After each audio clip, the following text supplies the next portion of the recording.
Well, here we are at the end now, just the finishing touches.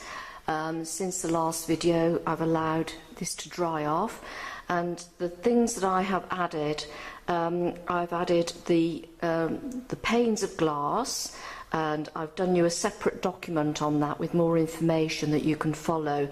If you look at windows, they are seldom solid black holes, so you don't want to make yours solid black holes. So here I've got, basically, it's very dark where there's no light reaching, and also where there is shadow cast by the window frame. I've put a little bit of green in where there's probably some reflection from that plant or the creepers there. So I've done that as well. I've added more flowers and greenery to the pot, and a little more distress work on the concrete and the stones, simply by adding shades of different colours, just to sort of bring the changes, as it were, and just sort of make a few little differences. Let's do, there you are, simple as that, because this plaster work is very old and very, very distressed. Okay, I'm going to show you a nice technique now, which is very useful for all sorts of things, including plaster work. And oh, I have to cut that bit. So let's move that out of the way for a minute. All you do is you take an old toothbrush, preferably one that you're not using anymore, and you load it with some weak paint, and you simply splatter like that. So this is a great effect for such things as rustic cement work and plaster work, old walls. If I'm jiggling the camera, I apologise because I've got my arms wrapped around it. Now what I'm going to do, as we said, these lintel bits are sort of concrete. So often you see pot marks in concrete, don't you? Well, I'm going to do that effect with my brush, my toothbrush, and as you can see, I am masking off the area because we don't want it going absolutely everywhere. And I'm just mixing some sort of a murky grey colour. Okay, putting out my paintbrush. Oh God, I'll start all over again, aren't I?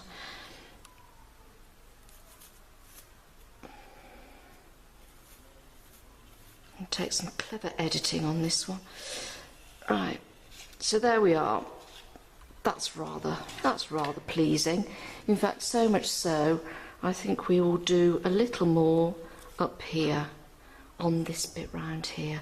So again, I'm mixing a sort of murky grey colour. Actually, dirty paint pot water is quite good for this. Though I'm telling people to, keep your waters nice and clean so you don't corrupt your colours. There are times when a bit of dirty water's handy. Okay, I'm going to mask off that and also that. Okay, I'll hold it down and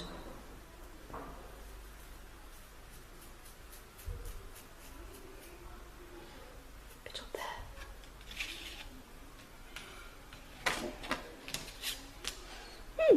Very nice. You could also, if you wish, mix your colour a bit more simpatico.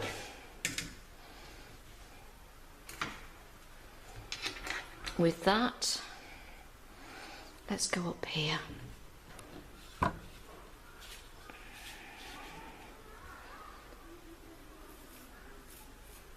And just make that look a little bit more interesting. Right, what else have I done since we last met? I've added some shadows under the greenery. I've used a sort of a mauvey colour, which is rather nice. That gives a nice shadow effect. And well, that's about it really. A little more detail here and there. I'll show you the finished photo, and as I say, there is a document to support the window bit, and I'll also give you the effect with the toothbrush. So that concludes our French window with geranium. I hope you've enjoyed it. I hope you've managed to follow my sometimes jerky camera work. Painting and filming at the same time is not good news. I'll see you again soon. Thanks, bye.